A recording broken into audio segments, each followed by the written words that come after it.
Okay, so are we both in Here it? it goes. No, wait. Ready? Are we even?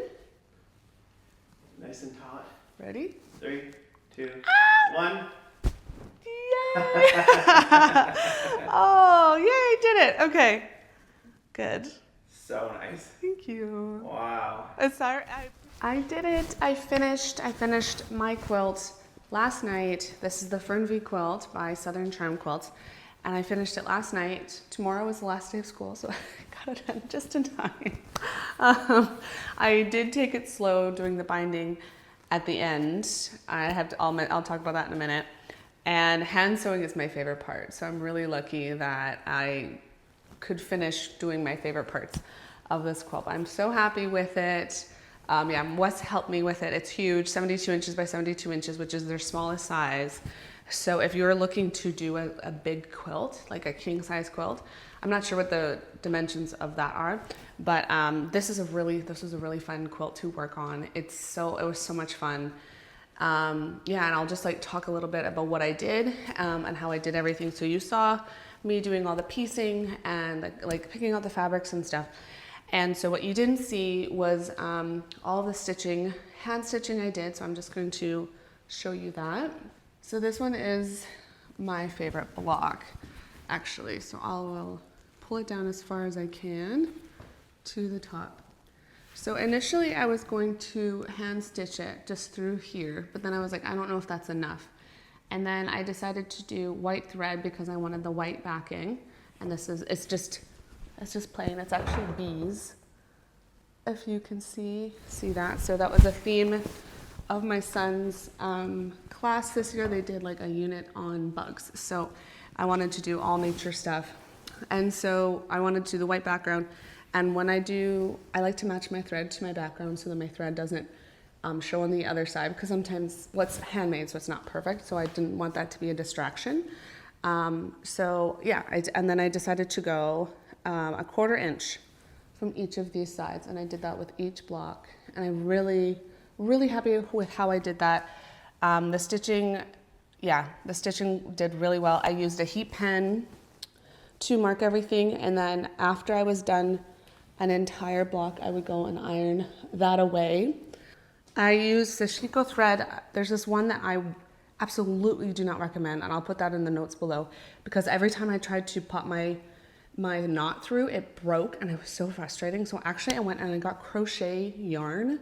Let me just go find that for you, and I'll show it to you, and it's from Michaels. So this is the thread. It's apparently, well, I compared it in the store to the pearl cotton, and it is about the same width, thickness as a size 8, which when you Google or do some research with doing some hand quilting, they say like size 8 to 12, I believe, pearl cotton, they recommend it. It's like all your preference, but I really love a chunky stitch.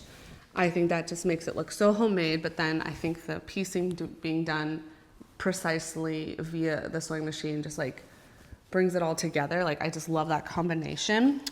Things I would do differently. So I was gonna mention this. So last time I ended that video and I was like, I'm going to stitch all around the blocks and then I will self-bind.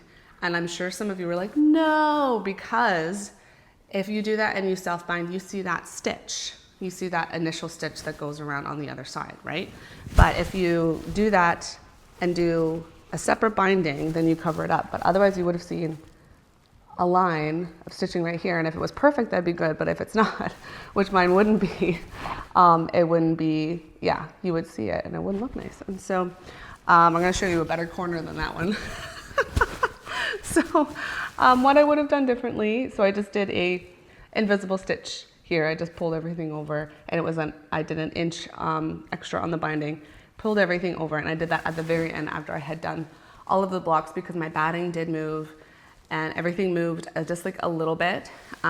So I would have done separate binding, and I did that for my sons, and I did a chunky stitch instead of invisible stitch, and I really liked that. But to do a chunky stitch with this when it's not perfect, I think would have made it look a little bit too messy. So again, it's a combination of doing a nice stitch. It's the opposite. We're doing a nice stitch and then kind of wobbly well-loved handmade binding on the edge there. What else was I gonna say that I would do things differently? I forget. Yeah, what I did well, my favorite parts are the colors. I really love how well that worked out. And I liked doing this really thick stitching. This is the color. So the thing I would have done differently is I like the colors that I used, but this block was supposed to be more green, but when I put everything together, it read more blue. And so I had to change the configuration. And I think you saw that at the very end of my last video. Other mistakes I made, I was gonna make the binding too small because I really wanted my corners to stand out on the edge here, like my points to show up. But that didn't look good, and so I gave up and I had to actually re-sew a part of the binding back on. And then I just like the width of this binding better. I think finding the right thimble is the ticket to doing this well, because it is a chunky stitch, because you have to push everything through. You have to find the right thimble. I use like a leather thimble and has like a little bit of like a metal part on it. It's a little bit too big for me, but it worked out really well once I rolled up the bottom edge of it. And it was just really, really fun to work on. I'm so happy it's done. I'm so happy I get to give a big gift to someone that I made with my own hands, to someone who has meant something to us and my family and my son. So the last thing I'm gonna do is I'm going to stitch on the back like my name. So I don't have labels like some people have labels, and really old quilts, they stitch on a piece of like white fabric and then they write made by in Sharpie, but that always fades away. And so what I'm gonna do is I'm gonna do a chain stitch that says a heart and then K.Boss, which is both Kit and my initial. So I thought that would be really nice to do to represent both of us. And yeah, and I'll do that in the bottom corner here. So happy it's done. I'll show that little part. I'll insert that at the end here. But yeah, this is the quilt. I'm so happy it's done. I'm gonna miss it a little bit. I think a lot of times, you know, you see people with these quilts and you're like, how can you give that away? And it's like, I'm so excited to give this away. I'm gonna take lots of pictures so I remember it. But otherwise I think it's just gonna be a really nice gift, and I'm excited to,